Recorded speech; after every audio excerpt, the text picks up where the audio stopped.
Demek 469. misoldan boshlaymiz. 469 misol. Qaysi 469 misol? Xo'p. Demak, bitta namunani ko'rsatib ko'raman. Qolani ibrat qolaman. Qaraymiz. Birinchisi 1997 butun 5 dan 3. Shundaymi? Minus 1996 butun 3 dan 2. Ko'paygan 1 butun 29 dan 1. Demak, birinchi qavsni bajarib olamiz. Qaraymiz. Qavschi aralash kasrlarni ayirish. Butun qismidan butun qismini, kasr qismidan kasr qismini ayiramiz. Teng. Xo'p, qavschida 1997 ayrilgan 1996 katta qavs ochib qo'yaylik. Xo'p, plus 3 taqsim 5 ayrilgan 2 taqsim 3. Mana katta qavs javobni ko'paytirdik. Mana bu noto'g'ri aylantirib olamiz. 30 taqsim 29 teng. Xo'p, 1997 dan 96 ni ayirsak, 1996 ni 1. Qo'shilgan 3 dan 3 kere 3 9, umuman mahraj bersam 9 ayrilgan 10 taqsim 15. Ko'paygan 30 taqsim 29 teng. Va qo'shilgan 9 dan 10 aytsam minus 1 taqsim 15. Shundaymi? Qavsga qo'yaman. Ko'paygan 30 taqsim 29 teng. Xo'p. Qavsni ochyapman, qaraymiz. Mana qavsni ochyapsam, plusga minus ko'payib minus bo'lib qoladimi? Mana 1 minus 1 taqsim 15 bo'lib qoladi. Ko'paygan 30 taqsim 29 teng. Endi mana bu 1 ni 15 taqsim 15 desam bo'ladimi? Ayrilgan 1 taqsim 15 mi? Ko'paygan 30 taqsim 29 teng. Xo'p, 15 dan 1 da esa mahrajga bir bo'lganligi uchun 14 taqsim mahrajimiz 15 ko'paygan 30 taqsim 29. 30 bilan 15 qisqarsa 2. Demak, 2 ni 14 ga ko'paytiraversam 28 taqsim 29. Demak, javob 28 taqsim 29 B javob. Xo'p, qaraymiz. Keyingisiga. 472-misol. 472 minus 75 ko'paygan minus 3. Shundaymi? Xo'p. Men aytdim, sonlarni birinchi bo'lib ko'paytirguncha nimasi ko'payadi? Ishoralari ko'payadi. Chunki sonlardan avval nima turibdi? Ishora turibdi. Xo'p, buni ishorasi manfiy, buni ishorasi manfiy. Minusga minus ko'paytirsa nima bo'ladi? Plus. Plus bo'lsa yozishim shart emas, a? Minus bo'lsa nima qilaydi? Yozaydi. Minus bo'lsa yozishim shart emas. Qaraymiz endi. 75 ni 3 ga ko'paytirsam 225. Musbat bo'lganligi uchun hech narsa yozmam. Bu tushunarli? Keyingi misolimiz. 477 minus 7 ko'paygan minus 10 ko'paygan minus 5. Demak, minus 7 minus 10 minus 5 ko'payib turibdi. Minus minusga ko'paytirsam plus minusga ko'paytirsam minus. Demak, javobimiz minusga chiqadi, minusni qo'ydi. Plusni yozmasdi. Xo'p, 7 ni 5 ga ko'paytiraman. 35. 35 ni 10 ga ko'paytirsam 350. Demak, minus 350 chiqdi. Shuni tushunarli? Keyingicha 480-misol. Qaraymiz. 480. Minus 2 butun 5 dan 2 ko'paygan minus 3 butun 8 dan 1. Xo'p, bu ikkalasi ham aralash kasrlar ekan, ha? To'g'rimi? Xo'p, aralash kasrlarni ko'paytirishda biz aytdik, osonroq usulimiz ularni noto'g'ri kasrga aylantirib, so'ngra ko'paytirishdir. Birinchi ishoralarni ko'paytirib olsam, minusga minus ko'paytirsam, plus bo'lib ketishi aniq. Demak, men endi minuslarni nima qilaman? Tashlayapman. 2/5 dan 2 noto'g'ri kasrga aylantirsam, 10 12. 12 taqsim 5 ko'paygan 8 kere 3 24, 24 ga 1 ni qo'shsam 25 taqsim 8. Qisqaradiganlar 25 bilan 5 qisqaradi. Ikkalasi 5 ga bo'linadi, bu 5 bo'lib qoladi, bu yeri 1 bo'lib qoladi. To'g'rimi? 12 bilan 8 ikkalasi 4 ga bo'linadi. 12 ni 4 ga bo'lsam 3, 8 4 ga bo'lsam 2. Endi Borlarni ko'paytiraman. Suratda 3 bilan 5 qoldi. 3 kere 5 15 taqsim mag'rajda bir ko'paygan 2, 1 kere 2 2. Aralashganini qaylantirsan. 15 ni 2 ga bo'lsam 7 tadan 7,2 dan 1 qolib qoladi. 7,2 dan 1 degan javob. Ya'ni 7 ya. 7,10 dan 5. Tushunarli bu? 480 da muammo yo'qmi? Keyingisiga o'tamiz. Qarama-qarshi savollar. Xo'p, qarama-qarshi savollar deb yig'indisi 0 ga teng bo'lgan savollarga aytiladi. Qaraylik, eslab qolish uchun, osonroq bo'lishi uchun. Qarama-qarshi savollar degani faqat ishoralar farq qiladigan savollar.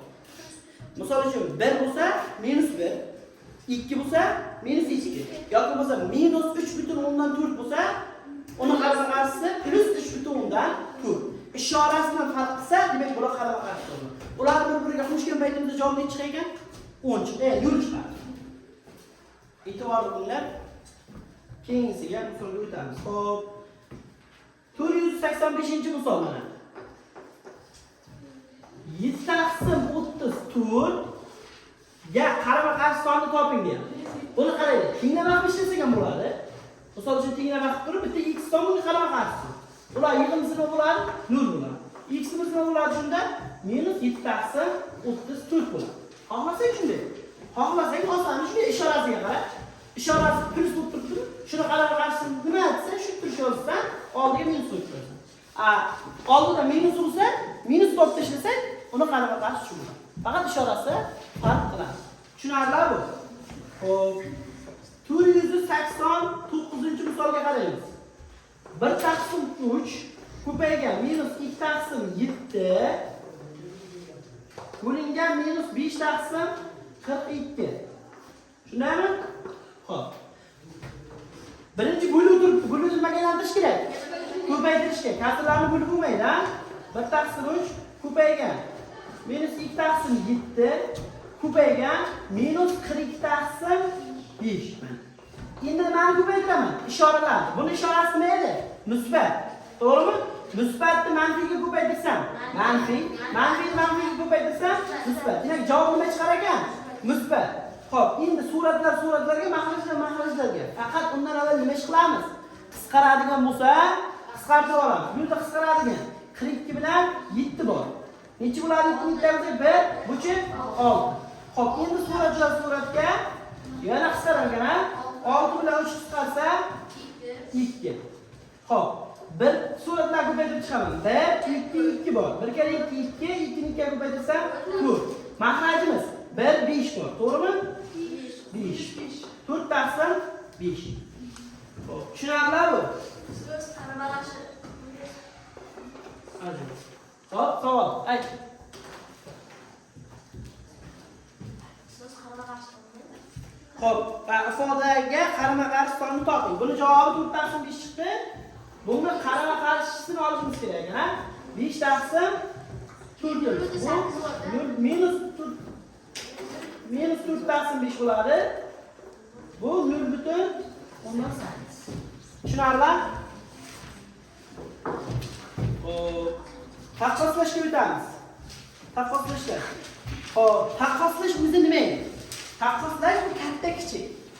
Qaysi sonning qiymati katta, qaysi sonning qiymati kichik. Xo'p, birinchi oddiy sonlarni taqqoslashni ko'ramiz. 494. 494-misolga qaraymiz. 7071, 7017. Qaysi biri katta?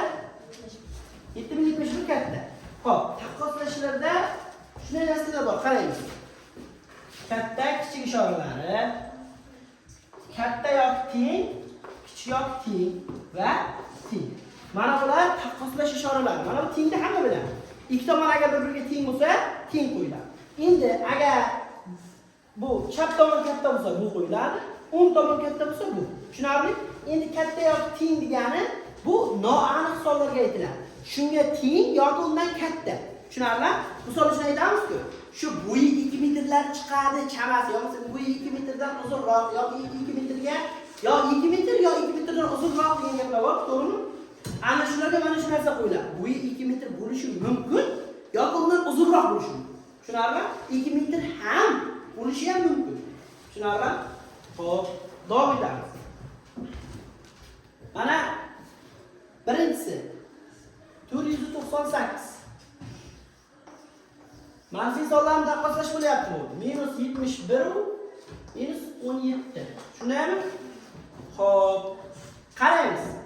Sonlar o'rniga e'tibor beramiz. Sonlar o'rniga qanday nima turibdi? 0. Sonlar chap tarafdan o'ng tarafga qarab doim nima qiladi? O'sadi.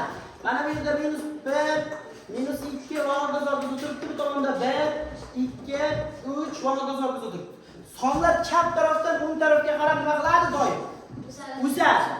Minus 2 dan minus 1 katta. Minus 1 dan 0 katta, 0 dan 1 katta, 1 dan 2, 2 dan 3. Manfiy sonlar teskari yuradi. Mana minus 1 minus 2 dan katta hisoblanadi. Tushunarlimi? Manfiy sonlarning eng kattasi necha? Minus 1. Eng kichigini aniqlasak, bo'lmaydi. Musbat sonlarning eng kattasi necha? Bilib bo'lmaydi uni. Eng kichigi 1. Tushunarli? Xo'p, davom etamiz. Demak, minus 71 katta minus 17 mi? Demak, qaranglar, bu tomonga qarab qo'yamiz. Ko'rdinglarmi? Bu ko'rsatib turibdi-da. Mana bu tomon katta deb turibdi. Mana, ko'ryapsizlar-a? Xo'p. 198 ketdimi? 502. 502. Minus 217 27. Istalgan manfiy sondan istalgan musbat son nima edi? Katta. Mana. Bu ham tushunarli? Xo'p, 507. Nechini? 507. Hop, 507 turadi. 4 butun 11 dan 1 va 2 butun 58 dan 9. Aralash kasrlarni nima qilish? Taqqoslash. Biz aytdik aralash kasrlarni taqqoslashda butun qismiga qaraymiz eng birinchi bo'lib turib.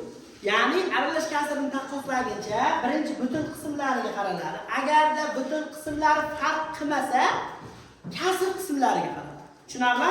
Birinchi butun qismiga qaraymiz. Qaysi birining butun qismi katta? Bu 4 butun 4 katta ikkini, to'g'rimi? Demak, bu tomon katta. Sabab mana tasavvur qilinglar, mana bu borki 4 butun 0,1 mi? 4 butun 0,2 mi shundayda? Buchi 2 butun 0 nechidir-da?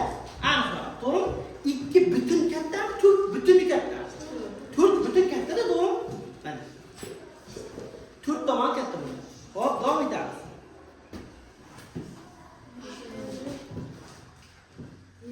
Hop. 512. 12-chi misol. 10 ni kasrlarni taqqoslash. 4 butun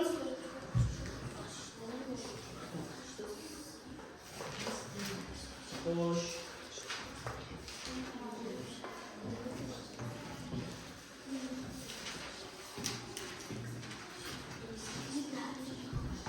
Xo'p, qaraymiz mana bunga. 4 butun 100 mingdan 46878. Tushunaymi? 4 butun 100 mingdan 46898. Qaysi biri katta? 4 mingdan bunisi katta. Sababi biza 10 kasrlar taqqoslaguncha mana katakchisi oladi. To'g'rimi? Katakchaga ketma-ket sonlarni yozib oladi. Buniki birinchisi 4, buniki 4. Ikkalasi tengmi? Keyingi katak o'tamiz. Keyingi katak bu ham 4, bunisi ham 4. Bundan keyingi katak o'tamiz. Toki bittasi aniq katta bo'lib qolmaguncha. Keyingi katak buniki 6, buniki ham 6. Keyingi katak buniki 8, buniki ham 8. To'g'rimi? Xo'p, keyingi katak buniki 7, buniki 9. Keyingi katagi 8, 8. Qayerda bilyapmiz o'zi? Mana bu joyda biz bilyapti. Qaysi bir kattalik? Qaysi bir katta? Mana ting bo'lib keldida, tepadagidagi kichkina bo'lib qoldi. Ya'ni mana buniki kichkina bo'lib qoldi, yetti bo'lib qoldi. Bunisi kattami? Demak, bu katta. Bu taraf katta hisoblanadi. Tushunarlimi bu? Savol bormi bu bo'yicha?